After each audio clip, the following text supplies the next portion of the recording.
Hello, this is Cynthia Sue Larson of RealityShifters.com, and today I'm talking about a subject that all of us can relate to. It's how we ask questions, and bringing in a subject in addition to the question asking, which has to do with forgiveness, and the way that sometimes if we do or don't forgive ourselves or others, we can carry a lot of stuff inside. And just as an example, I've got my little friends here today, and they're going to demonstrate one of the many things that happens in life. It happens to all of us. It's not something that only one of us is suffering through.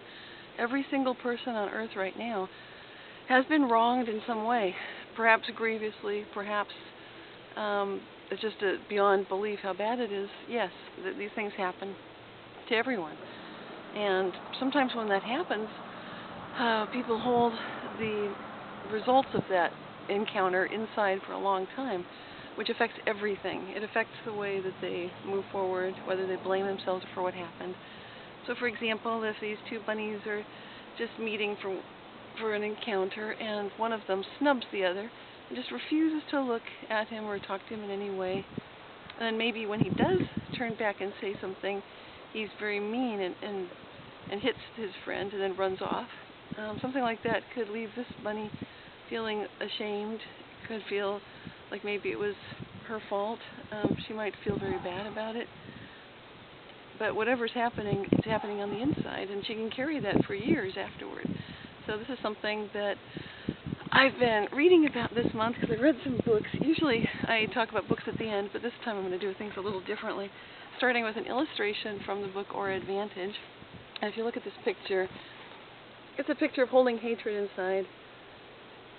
And you can see that there's a pretty lot of nasty energy that can get held inside when people are angry and they hold that feeling without releasing it.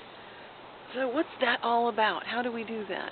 We can hold anger inside, blaming ourselves, blaming the other individual that did something. But whatever the reason, if we hold that kind of feeling inside, it will affect the way that we move through life, the way that we encounter everything. I've got a couple of books on forgiveness this month, and I want to talk about them. This one is Radical Forgiveness. The author is Colin Tipping. It's a powerful book. It's kind of a one-method book. So this is a book that works exceedingly well if a person is very spiritual and pretty much is open-minded and willing to take a look at the possibility that everything's just fine, totally letting go of a victim mindset. That may sound easy and doable. The truth is it's not. Maybe not as easy as it might sound.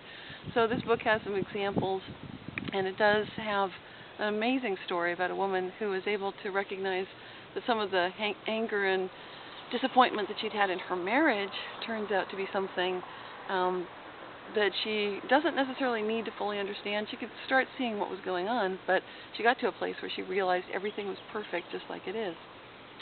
And the other book is called The Forgiveness Solution, and this book is by Philip Friedman. This is another outstanding book. This one has lots of different techniques and possibilities, ways that a person can use the entire book as kind of a workbook, even though it doesn't have worksheets. It does include information such as EFT, which is Emotional Freedom Technique, of tapping and recognizing that even one is in a difficult situation, things are okay, and it's going to be all right. And this has been proven successful for people that have had PTSD and so forth. So that's what I want to talk about, is bringing all of that concept of forgiveness into the way that we ask questions. Because when we ask questions to the world, my favorite one is, how good can it get? We leave the universe open to surprise us and show us how good it can get.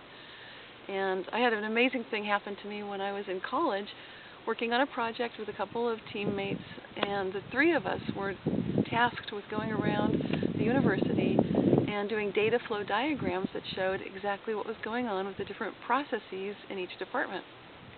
What happened, we didn't know this was going to happen, but what turned out to happen was we got declined permission to track the processes in each department. And they had lots of good reasons and excuses, but every time this happened and our project was on the line, we would just look at each other and say, like, what next?